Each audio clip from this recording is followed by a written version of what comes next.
چاہتا ہے کہ جب تم قدموں کے نشان دیکھو گے تو سوچو گے قدم کس کے ہیں.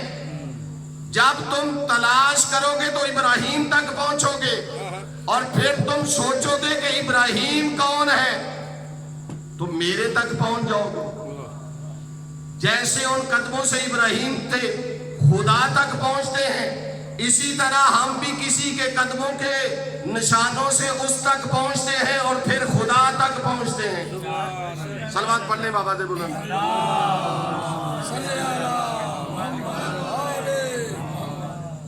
لقد راء من آیاتہ الکبریٰ، رسول نے کیا دیکھا؟ آیت کبریٰ کو دیکھا. مولانا نذر حسن زیدی مرحوم کہا کرتے تھے گویا کہ آیت کبریٰ نے آیت کبریٰ کو دیکھا. آیت کبریٰ نے آیت کبریٰ کو دیکھا. عزیزان گرامی، یہاں پہ ایک شاعر نے کیا ہی حسین کہا ہے، خود سمجھیے گا. اس رات سے پردہ معصوم نے نہیں اٹھایا تو میں کیسے اٹھاؤں؟ میرا کام فقط شاعر کا شعر پڑھنا نہیں، روایت بھی پڑھوں گا، خود پہنچ جائیے گا کہ کس کو دیکھا ہے. یہ روایت کے اندر موجود ہے کہ لہجہ اللہ نے وہیں اختیار کیا جس لہجے کو رسول پسند کرتے تھے. ہمیشہ محب کوشش کرتا ہے، ہمیشہ محب کی کوشش ہوتی ہے کہ وہیں اور ایسا انتظام کرے کہ جس سے اس کا محبوب خوش ہو جائے. دنیا کے محب کی کوشش ہوتی ہے کہ وہ سارے لوازمات کرے جس سے اس کا محبوب خوش ہو جائے. کائنات میں اللہ جیسا محب دکھائیں اور رسول جیسا محبوب دکھائیں. لہذا اللہ نے بھی دیکھ لیا کہ میرے حبیب کو کون سا لہجہ پسند ہے. شیخ صدوق علیہ رحمہ نے بھی لکھ دیا کہ اللہ نے جو لہجہ پسند کیا اس کا نام سن کے علی والے کا چہرہ کھل جاتا ہے. صلوات پڑھ لیں بابا دے بلند.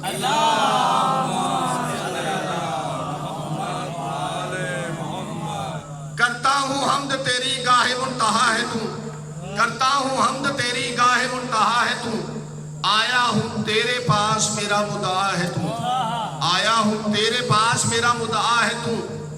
آواز میں یہ کان فرق کر نہیں رہے، آواز میں یہ کان فرق کر نہیں رہے.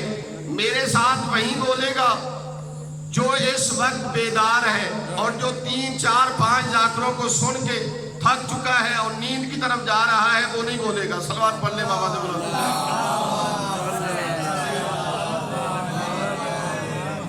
میں یہ نہیں کہوں گا، وہ بولے گا جس کا عقیدہ صحیح ہے. میں کون ہوتا ہوں؟ عقیدہ صحیح ہے تو آئے ہیں، اگر عقیدہ صحیح نہ ہوتا تو کیسے آتے؟ میں کسی مومن کو کیوں ایسا کہوں؟ میں یہ نہیں کہوں گا کہ وہ بولے گا میرے جملے پہ جس کا نسب صحیح ہوگا. بغیر نسب جس کا صحیح نہ ہو وہ اس در پہ آ ہی نہیں سکتا.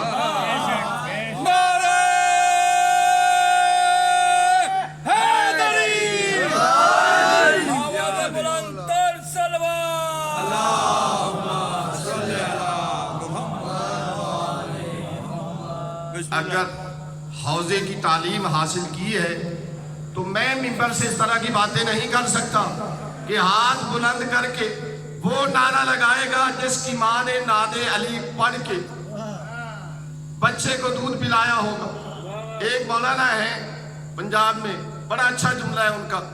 وہ کہتے ہیں کہ ایک دفعہ کسی ذاکر نے مجلس میں کہا کہ ہاتھ بلند کر کے نعرہ وہ لگائے گا جس کی ماں نے ناد علی پڑھ کے دودھ پلایا ہوگا. وہ کہتے ہیں کہ سب نے ہاتھ اٹھایا، میں نے ہاتھ نیچے کر لیا. اس نے کہا کہ سب نے ہاتھ بلند کیا ہے، آپ نے کیوں نہیں کیا؟ اس نے کہا میری ماں نے ناد علی نہیں پڑھی تھی، میں کنورٹ ہوا ہوں، میں پہلے ادھر تھا، اب مجھے اللہ نے صراط مستقیم دکھائی ہے. میری ماں کو ناد علی آتی نہیں تھی تو کیسے پڑھتی؟ پڑھ لے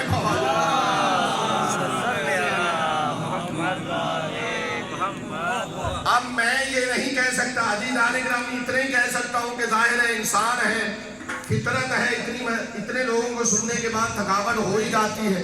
لیکن یہ ذکر ایسا ہے علی کا کہ تھکاوٹ کو دور کرتا ہے، اس میں تھکاوٹ محسوس نہیں ہوتی۔ کرتا ہوں حمد تیری گاہ منتہا ہے تو، کرتا ہوں حمد تیری گاہ منتہا ہے تو، آیا ہوں تیرے پاس میرا مدعا ہے تو، آیا ہوں تیرے پاس میرا مدعا ہے تو۔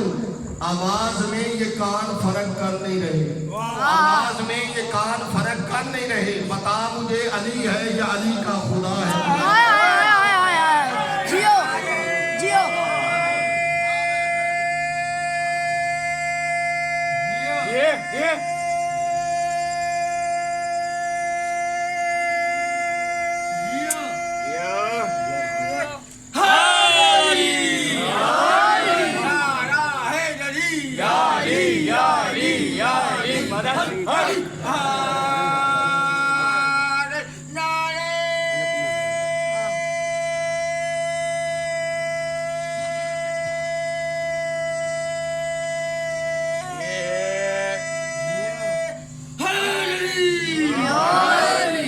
بلندر صلوات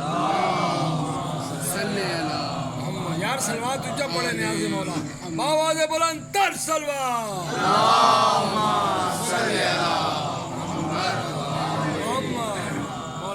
کرتا ہوں حمد تیری گاہ منتہا ہے تو، آیا ہوں تیرے پاس میرا دعوت دینے والا ہے تو، مجھے بلانے والا ہے تو۔ آواز میں یہ کان فرق کرنے رہے، بتا مجھے علی ہے یا علی کا خدا ہے۔ چھوڑا تھا میں نے علی کو، چھوڑا تھا میں نے علی کو، فرش زمین پر بے آواز اس کی سنتا ہوں عرش بری۔ یہاں پہ جملہ کہہ دیتا ہوں، شعر میں نے پڑھ لیا ہے، روایت بھی پیش کروں گا۔ عزیز آن گرامی، اگر اس طرح کا کوئی ذاکر خطیب میرے جیسا طالب علم، ظاہر ہے حوضے میں 22 سال پڑھنے کے بعد بھی آدمی طالب علم ہی رہتا ہے، حقیقت میں عالم محمد و آل محمد ہے۔ یاد رکھیے گا جو اپنے علامہ ہونے کا منبر سے دعویٰ کرتے اس سے بڑا کوئی جاہل نہیں ہے۔ یہ حق صرف انہی کو حاصل ہے، ہم اس دروازے کے فقیر ہیں، وہاں سے جو ملتا ہے وہ آپ کے سامنے پیش کر دیتے ہیں۔ عزیزان گرامی، علم وہ ہے جو انسان کو عاجزی سکھائے۔ اس علم کا کوئی فائدہ نہیں ہے جس میں انسان تکبر کرے، تکبر صرف خدا کے لیے ہے، خدا کے علاوہ کوئی تکبر نہیں کر سکتا۔ خدا کا نام موجود ہے متکبر، جملہ کہنے لگا ہوں، خدا کا نام ہے متکبر۔ اور اگر یقین جانے تو خدا متکبر ہے ہی اس وجہ سے کہ علی و محمد و فاطمہ کا خدا ہے، میرا اور آپ کا خدا ہونے کی وجہ سے نہیں۔ وہ ہے جنہوں نے عبادت کی ہے تو وہ معبود ہے، ہم ان کی عبادت کی نقل کر رہے ہیں، لہذا یہاں پہ جملہ کہنا ضروری سمجھتا ہوں اور آسان۔ میں نے شعر پڑھ دیا، شاعر نے شعر کہہ دیا، آپ نے سن لیا، نعرہ بھی لگا دیا۔ مجلس سے باہر نکلیں گے کوئی آپ کو مل جائے گا۔ آج کل کا اتحاد مسلمین کا دائی مخالف المومنین کا بھی دائی،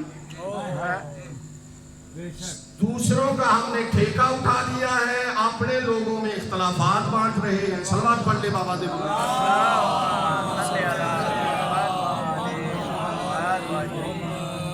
اپنا گھر درست کریں، دوسروں کا احترام کریں۔ عزیزان گرامی، اس وجہ سے عرض کر رہا ہوں کہ دینیات کی کتاب جو مکتب کے مدرسے میں، چھوٹے مدرسے میں پڑھائی جاتی ہے، اس میں بھی صفات ثبوتیہ موجود ہیں۔ متکلم، اللہ متکلم ہے، کیا بتاتا ہے؟ پڑھانے والا مولانا کیا بتاتا ہے؟ مدرسے میں پڑھانے والا ٹیچر کیا تعریف کرتا ہے؟ بیٹا اس کا مطلب یہ ہے کہ اللہ کلام کر سکتا ہے، اللہ کلام کر سکتا ہے، دینیات کی بات ہے۔ لیکن اگر آپ متوجہ ہوئے تو مجلس جنت بنے گی۔ متکلم کا مطلب ہے اللہ کلام کرتا ہے، جیسا کہ اللہ نے حضرت موسیٰ سے درخت کے ذریعے کلام کیا۔ میری سمجھ میں نہیں آیا. اللہ حضرت موسیٰ سے درخت کے ذریعے کلام کرے تو اس کی توحید کو کوئی خطرہ نہیں، اور اپنے حبیب سے علی کے لہجے میں کلام کرے تو اللہ کی توحید کو خطرہ ہو جاتا ہے. سلوات پڑھنے بابا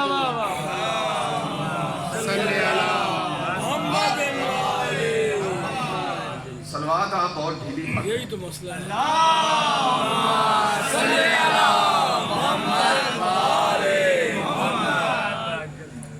لقد راء من آیاتہ الکبریٰ، رسالت مآب نے اللہ کی آیت کبریٰ کو دیکھا.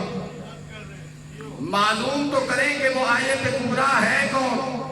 خدا آیت نہیں، خدا کی نشانیاں دنیا میں پائی جاتی ہیں. کیا کہنے؟ خدا کی نہ کوئی مثل ہے، خدا کی نہ کوئی مثال ہے. اللہ اپنی آیات کے ذریعے پہچانا جاتا ہے. اس کی آیات کو دیکھیں گے تو خدا پہچانا جائے گا. اس کائنات میں اللہ کی سب سے بڑی نشانی رسالت مآب ہے. ہر مسلمان کا عقیدہ ہے، اور قرآن کہہ رہا ہے کہ رسول نے اللہ کی آیت کبریٰ کو دیکھا. آئے اصول کافی میں چلتے ہیں. مولا اللہ کی نشانیاں بتا رہے ہیں اور کہتے ہیں کہ دیکھو یہ بھی اللہ کی آیت ہے، یہ بھی اللہ کی آیت ہے. دو چار آیتیں بتا کے میرے مولا نے مجمع کے سامنے اپنے سینے کی طرف ہاتھ کر کے کہا کہ اللہ کی آیات میں سے آیت کبریٰ میں علی ابن ابی طالب ہوں. میں علی ابن ابی طالب اللہ کی سب سے بڑی آیت ہوں. سب سے بڑی آیت رسول خدا. دوسری آیت اللہ کی سب سے بڑی علی و مرتضیٰ. خود فیصلہ کر لیں. سلوات پڑھنے بابا سے بولیں.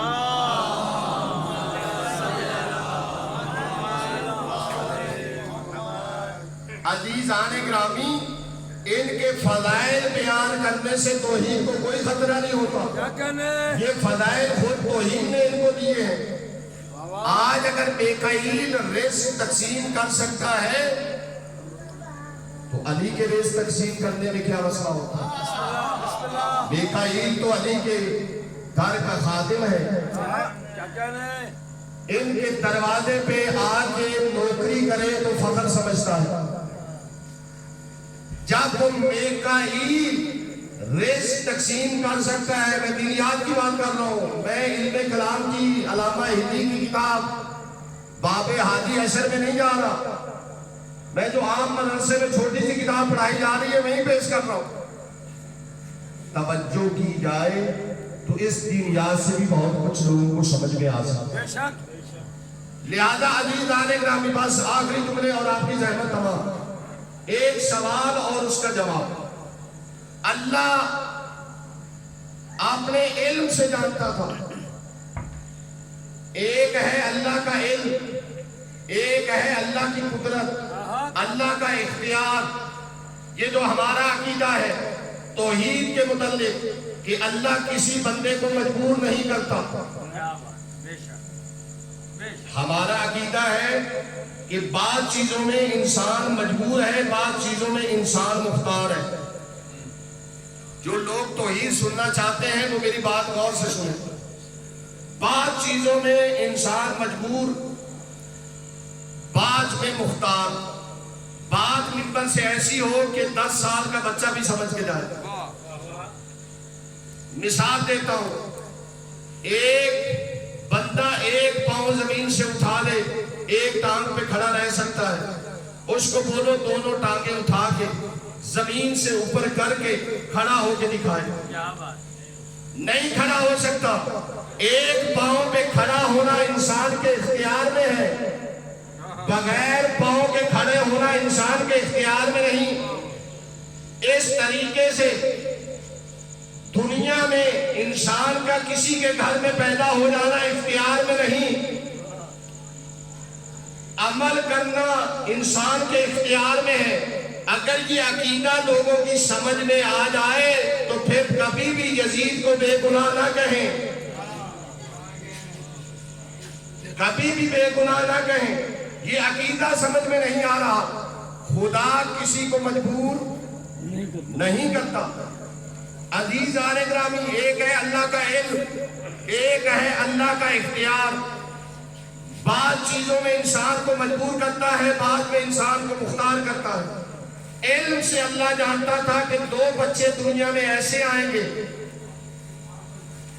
ایک بچے کے بارے میں عقیدہ اپنایا جائے گا کہ وہ اللہ کا بیٹا ہے. توحید پرست لوگوں سے میری بات ہے. ایک کے بارے میں عقیدہ اپنایا جائے گا کہ یہ اللہ کا بیٹا ہے، یہ اللہ کا علم ہے. لوگوں کو مختار پیدا کیا ہے. کوئی مانتا ہے تو اپنی مرضی سے، نہ مانے تو اپنی مرضی سے. ہاتھی بھیج کے بتا دیا ہے غلط کیا ہے، صحیح کیا ہے. ایک بچہ جس کے لیے اللہ جانتا تھا کہ اس کو میرا بیٹا قرار دیں گے، اور ایک کے بارے میں اللہ علم رکھتا تھا کہ اس کو بعض لوگ خدا سمجھیں گے. بعض لوگ، کوئی ہم میں سے شیعہ علی اہل بیت کا چاہنے والا علی کو خدا نہیں سمجھتا. فضائل سے آپ نکال لیں تو یہ آپ کی غلط فہمی ہے.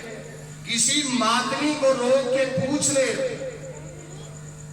یہ چھوٹا بچہ بیٹھا ہوا ہے، اس بچے سے بھی اگر پوچھا جائے تو ہم نے کلمہ پڑھا کے اس کو بتا دیا ہے، لا الہ الا اللہ محمد رسول اللہ علی ولی اللہ، علی ولی اللہ. یہ بچہ یہ پڑھنے کے بعد کبھی بھی علی کو خدا نہیں مان سکتا. جب ہم بتا چکے ہیں کہ علی اللہ کا ولی ہے، خدا نہیں. ماشاءاللہ. علی کی بے مثل تصویر جب خالق بنا بیٹھا، علی کی بے مثل تصویر جب خالق بنا بیٹھا تو اس میں نور کے سب رنگ ملجمہ سجا بیٹھا. تو اس میں نور کے سب رنگ ملجمہ سجا بیٹھا. رب نے کہا اپنے محبوب سے کہ میرے محبوب دیکھو اس تصویر کو غور سے. رب نے کہا اپنے محبوب سے کہ میرے محبوب دیکھو اس تصویر کو غور سے. علی کی ایک ادا پہ میں، رب کہہ رہا ہے علی کی ایک ادا پہ میں خود کی خدائی لٹا بیٹھا.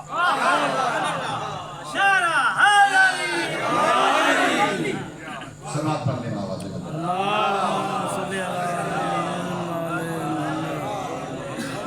لہذا جب اللہ اپنے علم سے جانتا تھا کہ ایک کے بارے میں دعویٰ ہوگا کہ یہ اللہ کا بیٹا ہے، ایک کے بارے میں عقیدہ اپنایا جائے گا کہ یہ اللہ ہے، لہذا اللہ نے اپنے علم کی وجہ سے، جو اللہ کو علم تھا، وہاں پہ اللہ نے کہا جس کے بارے میں یہ عقیدہ اپنانا تھا لوگوں نے. دیکھیں یہ جو عموماً ہمارے یہاں جملہ منبر سے کہا جاتا ہے، جملے پہ ذرا غور کیجیے گا، میری بات غور سے سنیے گا کہ جملہ صحیح ہے یا غلط ہے. کہ اللہ نے کہا کہ مریم بیت المقدس چھوڑ دو. جملہ سمجھنا ہے بابا نے، جملہ سمجھنا ہے. مریم یہ چھوڑ دو، یہ سچا خانہ نہیں عبادت گاہ ہے. یہ جملہ کہنے والے کو سوچنا چاہیے کہ کس کے لیے کہہ رہا ہے. مریم قرآن کی نظر میں بطول ہے، اور جو بطول پہ حملہ کرے وہ مسلمان اور مومن نہیں ہو سکتا. صلوات پڑھنے بابا دے بولو.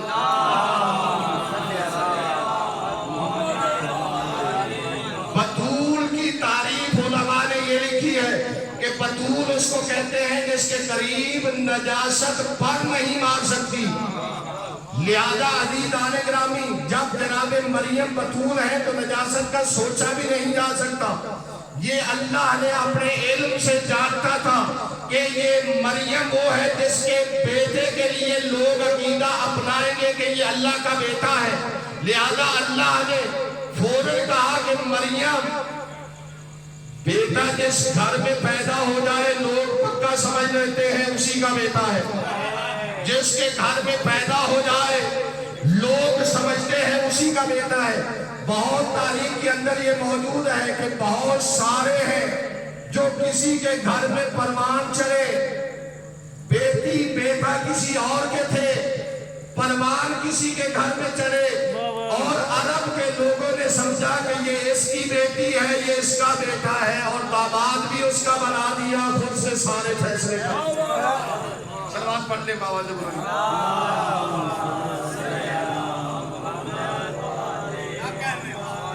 ایک تاریخ کا بہت بڑے باپ کا ایک جملہ میں نے آپ کی نظر کر دیا، سوچئے گا اس کے اوپر۔ عزیزان گرامی، جس گھر میں بیٹا پیدا ہو یا جس گھر میں پروان چڑھے، عرب کی عادت تھی کہ اسی سے منسوب کر دیتے تھے۔ لہذا اللہ نے کہا کہ اے مریم، میں اپنے علم سے جانتا ہوں کہ لوگ اس کو میری طرف منسوب کریں گے کہ یہ اللہ کا بیٹا ہے۔ میں تمہیں حکم دیتا ہوں کہ تو چلی جا، اور اگر تیرے سامنے کوئی آئے اور تیرے سے سوال کرے تو بچے کی طرف اشارہ کرنا۔ جب بچے کی طرف اشارہ کرے گی تو وہ تیرے پاک و پاکیزہ ہونے کا بھی اعلان کرے گا، میری توحید کا بھی اعلان کرے گا۔ کیا کہنے حضرت عیسیٰ کی ولادت بیت المقدس میں زچہ خانہ نہ ہونے کی وجہ سے نہیں ہے، بلکہ توحید کا درس دینے کی وجہ سے ہے۔ باہر نکلے، جیسے ہی بچے کی ولادت ہوئی، یہودی آئے، پوچھا کہاں سے لائی ہو؟ نہ تیرا باپ ایسا نہ تیری ماں ایسی، بچہ کہاں سے لائی ہو؟ بی بی نے فاشارت الیہ، بچے کی طرف اشارہ کیا۔ انہوں نے کہا ہمارے ساتھ ڈبل مذاق، پہلے تو بغیر شوہر کے بچہ لائی ہو، دوسرا بچے کی طرف اشارہ کرتی ہو، ہم اس سے بات کیسے کریں جو ابھی گہوارے میں بچہ ہے؟ کیف نکلم فی المہد صبیا، ہم اس سے بات کیسے کریں جو ابھی گہوارے میں بچہ ہے؟ انہوں نے بچہ کہا،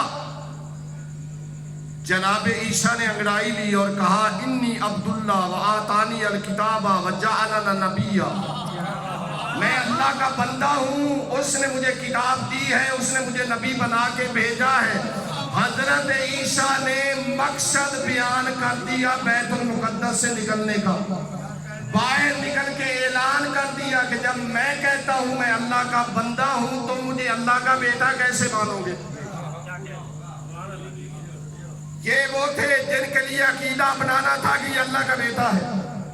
دوسرا وہ تھا جس کو اللہ کہنا تھا، اللہ اپنے علم سے جانتا تھا۔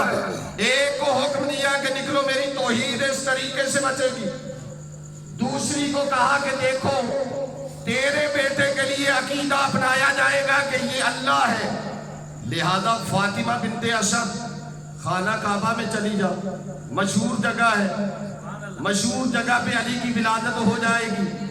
جب ولادت ہوگی تو خانہ کعبہ سے لے کے نکلے گی، جیسے ہی تو خانہ کعبہ سے لے کے نکلے گی لوگوں کو پتا چلے گا اس بچے کی ولادت ہوئی ہے، اور میں کہہ دوں گا لم یلد ولم یولد،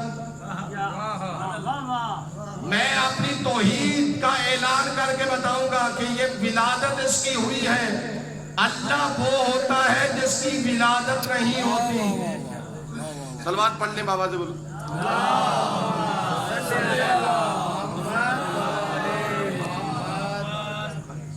اس وجہ سے جشن مولود کعبہ کو لکھنا نہیں بھولا کر۔ آپ ظہور مانیں، مجھے کوئی مسئلہ نہیں، جشن ولادت لکھیں، جشن ظہور پر نور لکھیں، اتنی سمجھ ہے، اتنا پڑھا ہے مدرسے میں کہ سمجھتے ہیں کہ صحیح کیا ہے غلط کیا ہے۔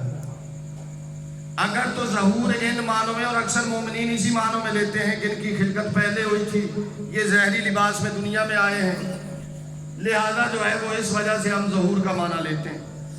اگر اس اعتبار سے لیتے بھی ہیں تو مسئلہ نہیں ہے، لیکن یاد رکھیے گا اگر آپ ظہور کا لفظ کہتے رہیں گے تو لوگ مولود کعبہ بھول جائیں گے، آپ کے بچے مولود کعبہ بھول جائیں گے، اور دشمن چاہتا ہی یہی ہے، دشمن چاہتا ہی یہی ہے کہ کسی طریقے سے علی کی ولادت خانہ کعبہ میں جو مشہور ہے وہ مشہور ہونا ختم ہو جائے اور علی کا یہ فضیلت بھی ہم ختم کر دیں.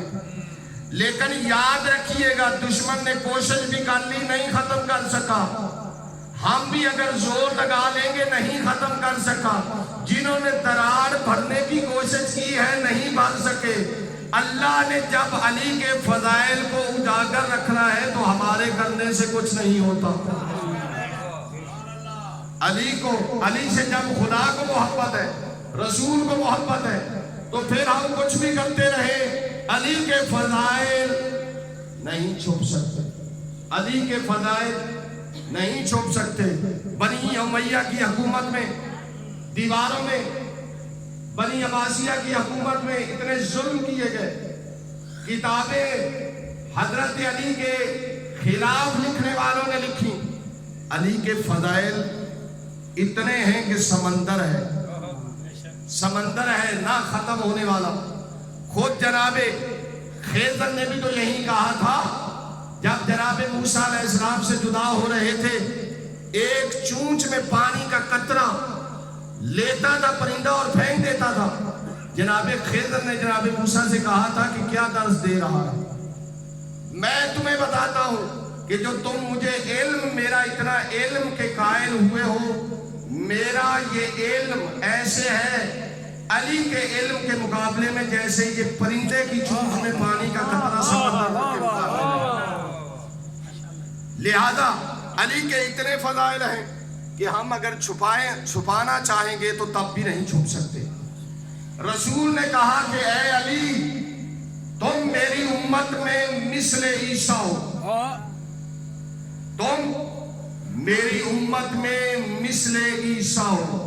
جیسے عیسیٰ کی امت میں کچھ لوگ گمراہ ہوئے, میری امت میں بھی تمہاری وجہ سے کچھ لوگ گمراہ ہوئے. تمہاری وجہ سے. بس آخری جملہ, حدیث تمام علماء اسلام نے اس کو نقل کیا ہے, اکثر نے, کہ یہ حدیث کہ رسول نے کہا کہ اے علی تیرے بعد فضائل ایسے ہیں کہ اگر میں بیان کر دوں, بس آخری جملہ ہے یہ میرا فضائل کے اعتبار سے, تیرے وہ والے فضائل جو میرے سینے میں موجود ہیں اگر بیان کر دوں اور یہ لوگ سن لیں تو تیرے پاؤں کی خاک کو تبرک کے طور پہ اٹھا کے گھر لے جائیں. عزیزان گرامی, یہ کون کہہ رہے ہیں؟ فما ينطق عن الهوى کی مصداق, کہ اے علی تیرے ایسے فضائل ہیں کہ بیان کروں تو تیری پاؤں کی خاک تبرک کے طور پہ لے جائیں گے. اس کا مطلب یہ ہے کہ ابھی علی کے فضائل بیان نہیں ہوئے. اتنے فضائل بیان کرنے کے بعد بھی, اتنے فضائل بیان کرنے کے بعد بھی ضربت علی یوم الخندق افضل من عبادت ثقلین, انا دار الحکمت علی بابوہا, انا مدینۃ العلم والی بابوہا. اے علی تم کو میرے سے وہی نسبت ہے جو ہارون کو موسیٰ سے تھی. یا علی انت اخی فی الدنیا والآخرہ, علی منی وانا منہ. اتنے فضائل بیان کرنے کے باوجود رسول کہہ رہے ہیں کہ تیرے ایسے فضائل ہیں اگر بیان کروں تبرک کے طور پہ لے جائیں. جب رسول نے وہ تمام فضائل بیان نہیں کیے, اتنے فضائل بیان کرنے کے بعد بھی رسول کہہ رہے ہیں کہ ایسے فضائل ہیں, اس کا مطلب ہے فضائل ابھی ختم نہیں ہوئے.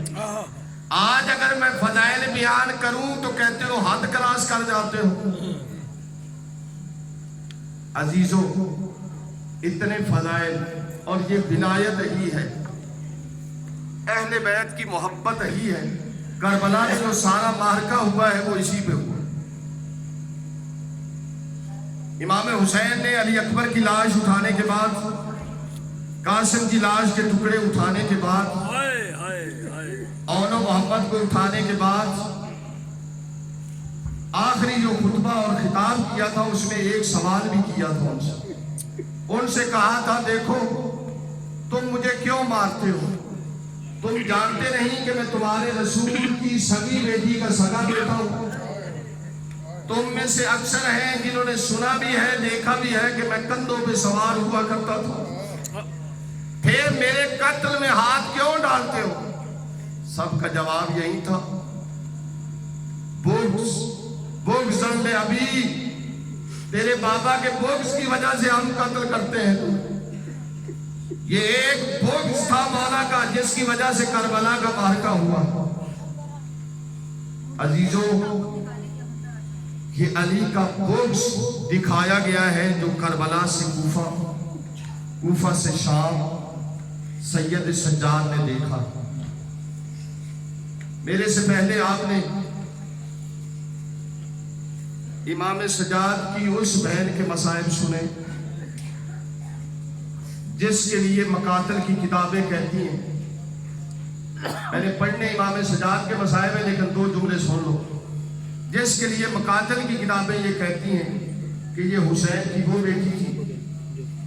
امام حسین جب بھی گھر آتے تھے بیٹی قریب آتی تھی، بیٹی کو سینے سے لگاتے تھے، سینے سے لگانے کے بعد بیٹی کے چہرے کے بوسے لیتے تھے، بوسے لینے کے بعد حسین جیسے رسول خدا جناب سیدہ سے خوشبو سونگتے تھے، امام حسین بھی اس بطول سے خوشبو سونگا کرتے تھے، اور سکینہ بابا کے سینے پہ سویا کرتی تھی۔